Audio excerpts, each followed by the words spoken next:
What's going on, everyone, and welcome back to the channel. Today I've got some more NBA news to, of course, be talking about with you guys. Today, we've got some more news about the Cleveland Cavaliers and players they could potentially be targeting. We have heard a lot of news that they are interested in Caris LeVert recently, Eric Gordon recently, and another player they've been extremely interested in, according to Chris Fedor, the head Cavaliers reporter. I just kind of haven't spoken about this guy yet, but that's Joe Harris. I mean, it was kind of inevitable that they'd look for another dude like that who can be an extremely good sharpshooter and a dude that can create his own shot. I guess Joe Harris, something that people really don't know about him is he actually started off his career in Cleveland, which, again, a lot of people just completely forget that. I think he kind of, he went through some training camp stuff, and I think kind of played his first season with the Cavaliers, but really didn't play much. He actually played 14 to 16, played for the Cannon Charge in 2015, and just, again, didn't get much minutes at all in his first season. He played around 51 games on about 10 minutes per game. Next season, he only played 5 games, where he only got 3 minutes per game, and then I guess Brooklyn kind of took a chance on him from there, and hey, he's done pretty well for them. I mean, in his 2019-20 season, he started 69 games where he, of course, actually shot 42% from 3, which is really insane, 14.5 points per game. The season before that, it was 13.7 on 47% from 3, and his most recent season, which was 2020-21 season, he was averaging 47.5% from 3. He's actually led the league in three-point shooting in 2 of his seasons, which is just really outstanding to see. Like, this guy is an elite three-point shooter, and in more recent time has been known to be able to actually create his shot. Again, he's not exactly the greatest defensive dude out there, but he can definitely hold his own, being just a guy who can relatively defend the shooting guard in the small forward position.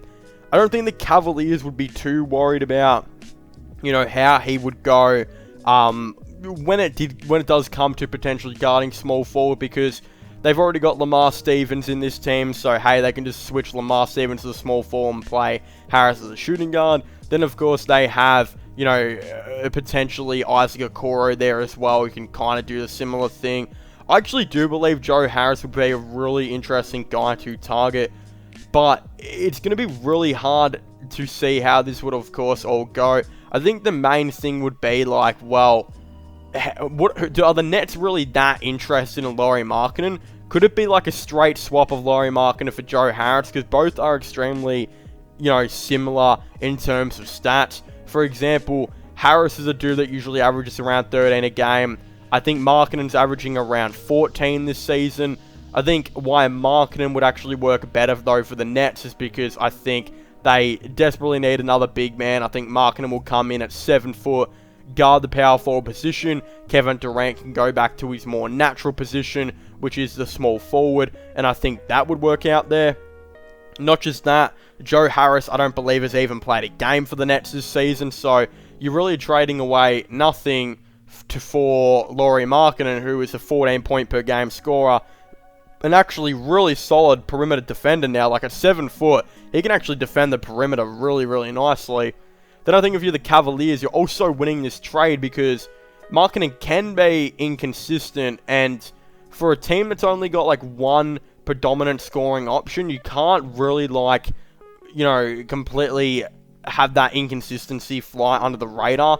But if you're a team like the Nets who have guys like Kyrie Irving, James Harden, and of course Kevin Durant, then if Markkanen was going to have an inconsistent game or two with only shooting 8 points or so that game, they can definitely afford to, have that. Well, I definitely think the Cavaliers, when it comes to like playoff time, they're going to need Markkanen to be on every game.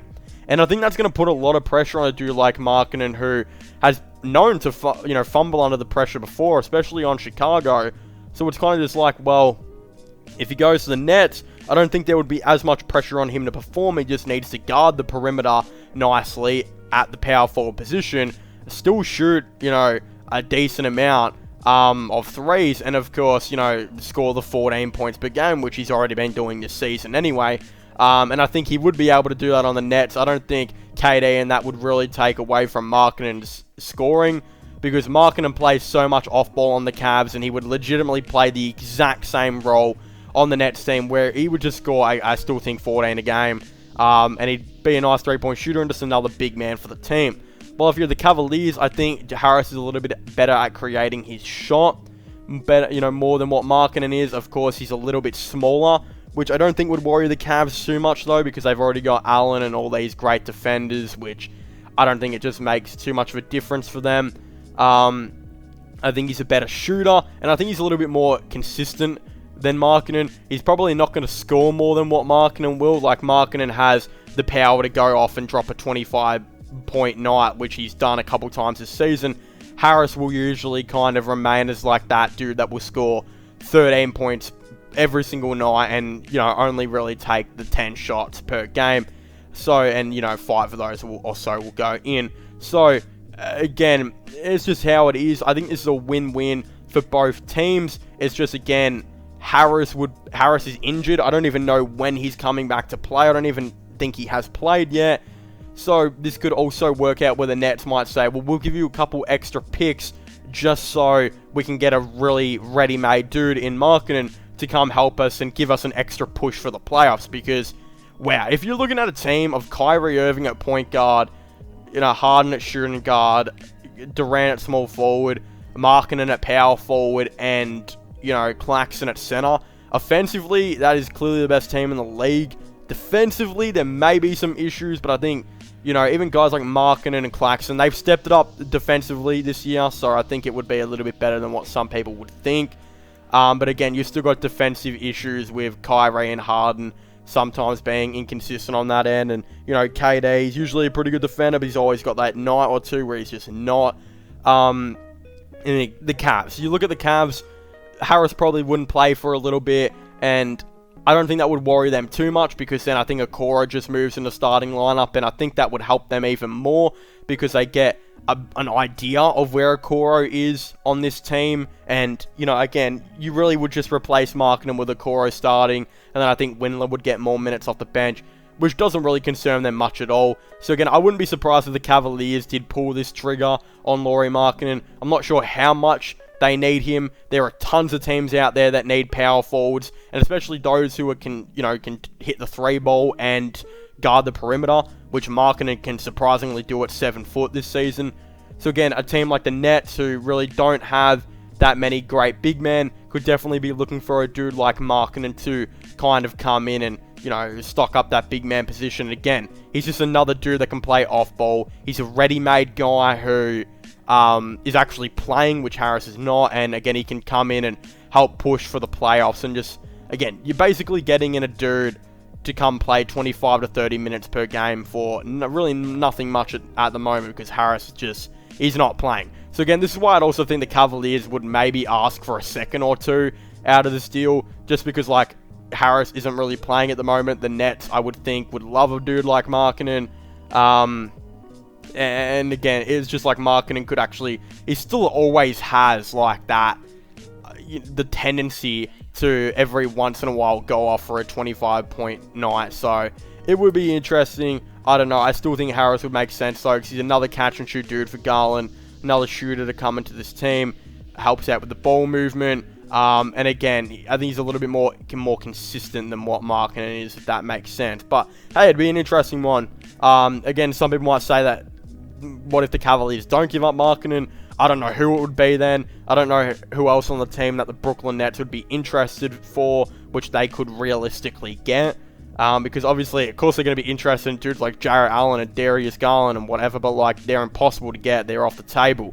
So it's just well, Markkanen's the only dude that not only fits the Nets' needs, but also matches up contracts. So that's there. But also, I feel like if the Cavs were to get offered Eric Gordon and a first-round pick for Markkanen, which is rumored right now, they're probably going to take that deal before Harris and a second-round pick or two. Because again, Gordon's still averaging 14 points per game on 45% from three. And one of those first-round picks could be a 20 to 30 from the Nets, which is better than a second or two. So it's going to be interesting to see how this goes. Of course, I'd very much like to thank you guys for watching. Please make sure to leave a like and subscribe to the channel, and comment in the comment section down below. What are your thoughts and opinions on this? Do you guys think the Cleveland Cavaliers should go out and try and get Joe Harris? Do you guys think Markkanen will be a part of this deal? What would potentially happen? Of course, let me know down below. Don't forget to subscribe to my gaming channel and my iRoll/vlogging channel. Check out my podcast channel as well if you haven't already, which I'll all be linking in the description down below. But as I was saying, please make sure to leave a like, subscribe, and comment, and I'll see you guys next time. Goodbye.